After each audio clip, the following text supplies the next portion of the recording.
Hi welcome to our channel. సరిగ్గా కాంగ్రెస్ ప్రభుత్వం వచ్చి నెల రోజులు కూడా కాలేదు. అంటే సుమారు 30 రోజుల పాలన జరగలేదు. అప్పుడే సమ్మెలు, నిరసన కార్యక్రమాలు జరుగుతూనే ఉన్నాయి. మనం చూస్తూనే ఉన్నాం. ఉచిత బస్సు ప్రయాణం వల్ల ఆటో వాళ్ళకు బిజినెస్ తగ్గిపోవడం, వాళ్ళు నిరసన కార్యక్రమాలు చేయడము, దాంతోపాటు ర్యాలీ నిర్వహించిన విధానం కూడా చూసాం.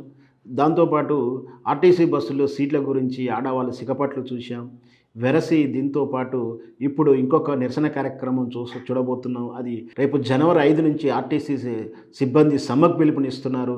ముఖ్యంగా పని ఒత్తిడి, బస్సులు అసౌకర్యంగా ఉండడం, కొత్త బస్సులు కూడా ఏర్పాటు చేయలేకపోవడం, పిలుపు చేసినప్పుడు టెండర్ల పిలుపు కూడా ఆహ్వానిస్తే ఎవరు రాకపోవడాన్ని ఇవన్నీ కూడా వెరసి పునరాలోచించుకోండి, మా సంస్థ భద్రత ఏంటి అంటూ ప్రశ్నిస్తూ కాంగ్రెస్ ప్రభుత్వం మీద, కాంగ్రెస్ రేవంత్ రెడ్డి మీద వీళ్ళు సమ్మెను ప్రకటించారు.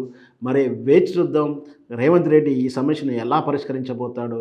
గతంలో ఎన్ని రకాల కోరికలు నెరవేర్చే కూడా ఆర్టీసీ సిబ్బంది ఇదే గతంలో బీఆర్ఎస్ పార్టీ కేసీఆర్ పాలనలో సమ్మెకు దిగినప్పుడు ఇవే కాంగ్రెస్ ప్రభుత్వాలు వాళ్ళు వెనక నుంచి వ్యూహాత్మకంగా ఏ విధంగా వాళ్ళ సంస్థను మనుగడను సాగించలేకుండా కుట్ర చేశాయో, చివరికి కేసీఆర్ కనుసరణతోటి సంస్థకు ఎన్నో రకాల ప్రయోజనాలు చేస్తూ సంస్థను ఈరోజు ముందుకు లాభాల బాటుకు తీసుకొచ్చిన సంస్థని కేవలం ఉచిత బస్సు ప్రయాణం వల్ల రోజుకు 4 కోట్ల రూపాయల నష్టంతో సంస్థ మనుగడ సాగిస్తుందా లేదా, ఉద్యోగుల భద్రత ఉంటుందా లేదా, భద్రతకు ఎలాంటి చర్యలు చేపట్టబోతున్నారు, పని ఒత్తిడి వల్ల కొరతగా ఉన్న బస్సుల వల్ల ఇబ్బంది పాలవుతున్నటువంటి సిబ్బందికి ఏ విధంగా సంక్షేమాన్ని ఇస్తారో, ఎలాంటి నిర్ణయం ప్రకటిస్తాడో రేవంత్ రెడ్డి అండ్ కాంగ్రెస్ ప్రభుత్వం.